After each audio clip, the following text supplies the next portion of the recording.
All right, shalom, shalom. First and foremost, I want to give all praise, all honor, and glory unto Yahweh, Bahashem, Yahweh Shai, Baha Rachakwadash. Double honors to the apostles and elders, a great millstone who teach and rule well in peace and salutations to the hopeful elect, pushing this gospel amongst the four winds with truth and sincerity. The USA Shalom. This is your brother Parathon with another lesson. Basically, I'm going to get into how the non-believers are just as important as the believers, right? And what I mean by that is, it's the disbelief that helps build us up in our faith and in our spirit and patience and everything that's required to receive salvation, right? It's the disbelief of the non-believers that remind us of what not to do, right? So before I get into this Luke 17, let me grab 2nd Esdras 15 real quick. Lord willing, this lesson's edifying, if anything, uplifting. So it's 2nd Esdras 15. I start at 1 through 4 as I got it highlighting. Behold, speak thou in the ears of my people the words of prophecy, which I will put in thy mouth, saith the Lord, and cause them to be written in paper, for they are faithful and true.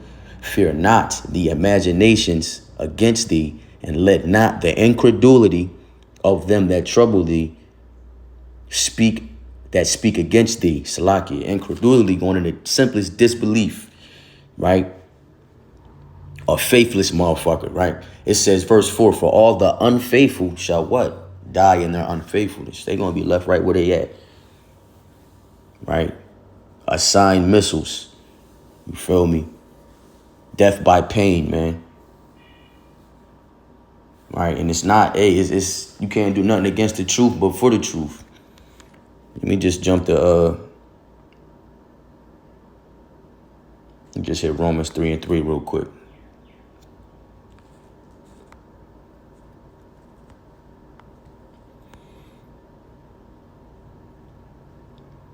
It says, for what if some did not believe? Shall their unbelief make the faith of the Most High without effect?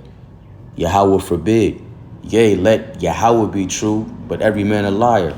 As it is written, that thou mightest be justified in thy sayings, and mightest overcome when thou art judged. Right? He's going to give us a, what is that? It's Luke.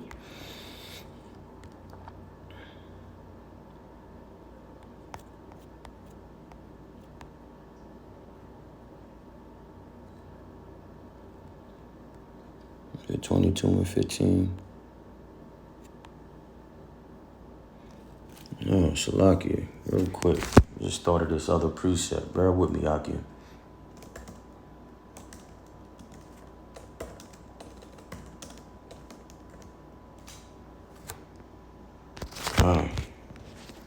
Luke 21 and 15.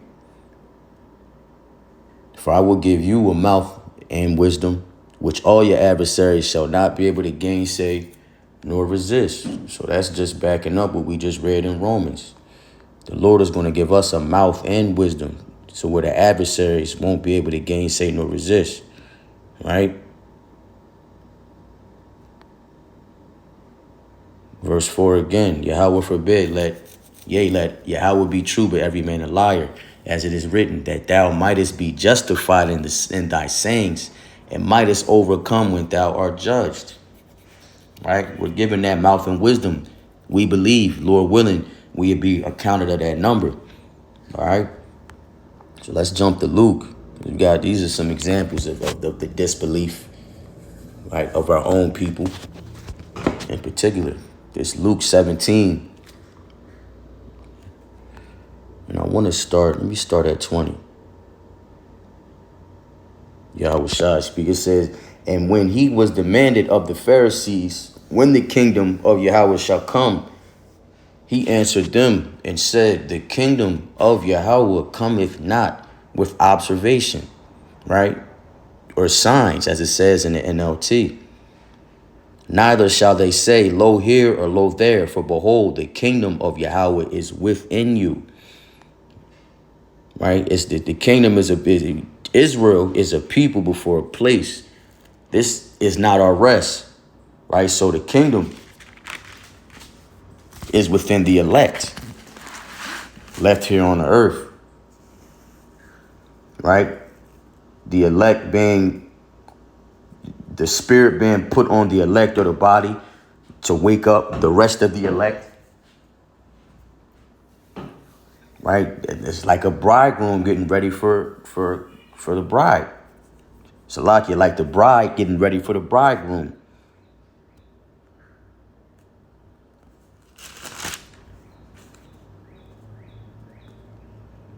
So it's like when they asked Yahweh Shai when the kingdom would come, they didn't know it had already arrived, man. The elect were already laying the necessary foundations, right? Laying them perfect bricks every day, right? Building us, getting built up through the Comforter individually and coming together as a body, like Ultron.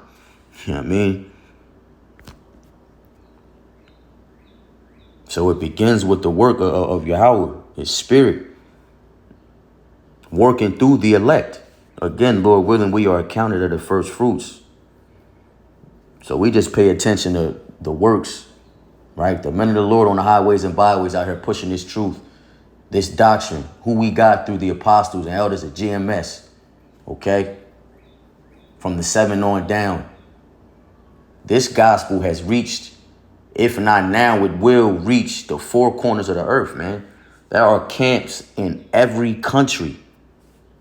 Sign language camps. This word is everywhere, man. The names Yahweh and Yahweh Shai. You can't make it up. So we thoroughly believe that this is what it is. This is 100% truth pertaining to salvation, passed on from the elders, from the apostles of GMS. Right? So let's keep flowing.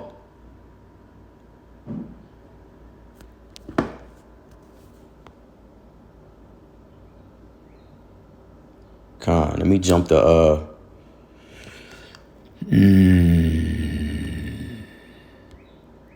right, that was scribes and Pharisees. I believe this is the apostles asking when the kingdom will come. Acts 1 and 6.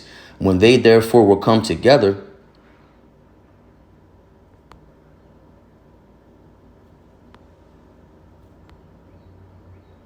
verse 6. When they therefore will come together, they asked of him, saying, Lord, wilt thou at this time restore again the kingdom to Israel? This is the apostles, right? Asking Yahweh Shai about the kingdom. And he said unto them, it is not for you to know the times or the seasons which the Father hath put in his own power. Because Yahweh Shai didn't even know, right? Only the Father knows, Yahweh. But it says, but ye shall receive power after that the Holy Ghost is come upon you, and ye shall be witnesses unto me, both in Jerusalem and all Judea and in Samaria and unto the uttermost parts of the earth. So when he departed, the Holy Ghost, or the Comforter, would be put on the apostles and elders to continue the work of Yahweh Shai, to wake up the elect, right? To bid into the marriage. He said, if you love me, feed my sheep. And this is the cost. Our bodies are presented as a living sacrifice. You know what I mean? We're bought with a price. This is a reasonable service, man. What better is it for an Israelite man to do the work, to preach the gospel, to move in that spirit of the Lord, to be that beacon of light in this land of darkness, man. And in that word darkness, and even in Job 10 and 22, there's 2 different definitions. There's actually 3, but in this particular verse, that word darkness goes into spiritual unreceptivity, man. Meaning the Lord is pulling the strings. The Lord is the one dictating who can receive the Spirit and who can't. Lord willing, we are accounted of that number and we're worthy. All right, let me see.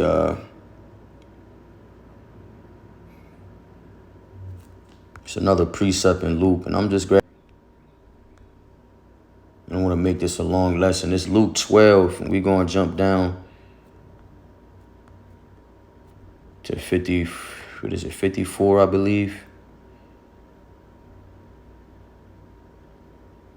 Again, Yahweh Shai sparring with the disciples, not Salaki, with the scribes and Pharisees.